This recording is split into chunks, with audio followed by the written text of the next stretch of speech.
talk first to Tom Burke, environmentalist and former government advisor on the environment. Tom, good evening to you. And good evening, Clive. Tell us about this summit then, first of all. Lots of important people there. It's a big deal. There's also quite a lot of scepticism. Are you hopeful? I am actually quite hopeful, a bit more than I expected to be. I think it's now clear there will be an agreement. The question is, and I think Amber Road was raising this, how strong will the agreement be? And as you pointed out, there are still some sticking points.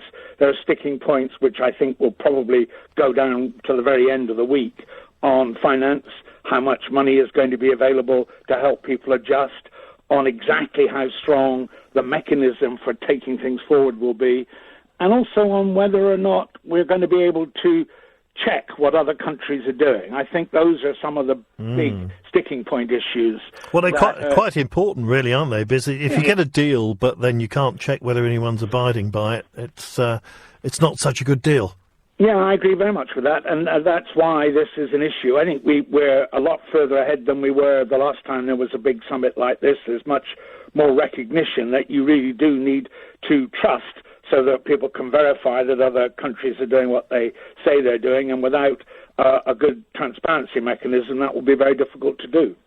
And tell me, that there seems to be a perception amongst the public that some countries are really up for this, and other countries are really just showing up, but they're not really on board. They've got other things to worry about. I think there is a bit of a perception about that, but I don't think it's well-founded. Again, I think if you were looking at this conference 5 years ago, I think that would have been more correct. Right now, what you're seeing is countries like China, India, which, by the way, has its own floods happening right now. Countries are beginning to see, actually, it's in their national interest to do this. Now, as always, they might not want to do as much as they ought to do, but I don't think you've got anybody, possible exception of a few of the oil-rich countries, that's really trying to slow things down and aren't going to deliver what they're promising to deliver. Is part of the problem that governments automatically seem to have a short-term view of things?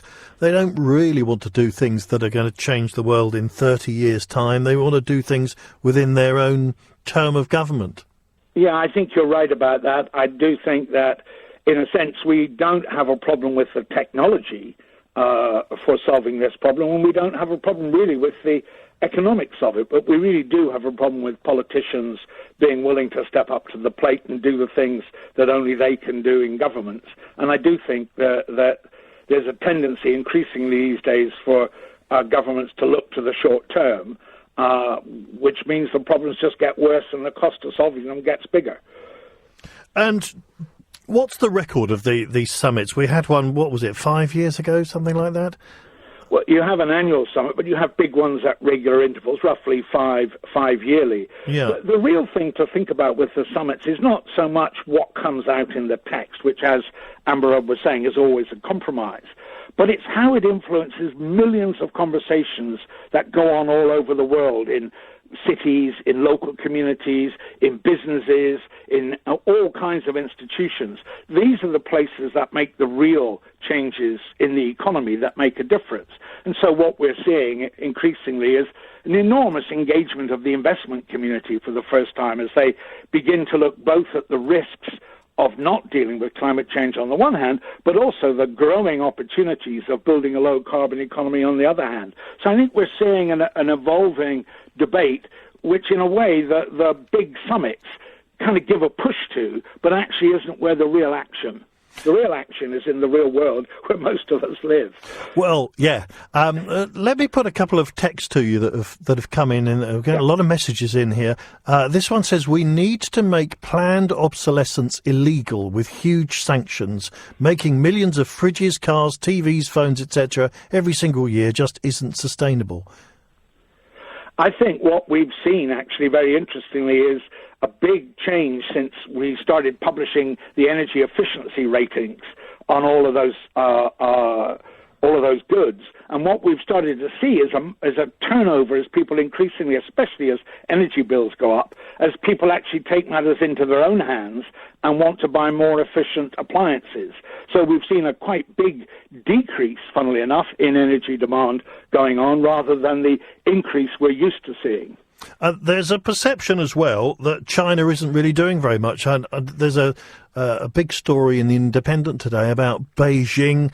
They're on red alert. The deadly smog, the city's schools are closing. It looks absolutely disgusting. People are saying they haven't seen the sun for weeks. So that doesn't give you the impression that China really cares much about the environment.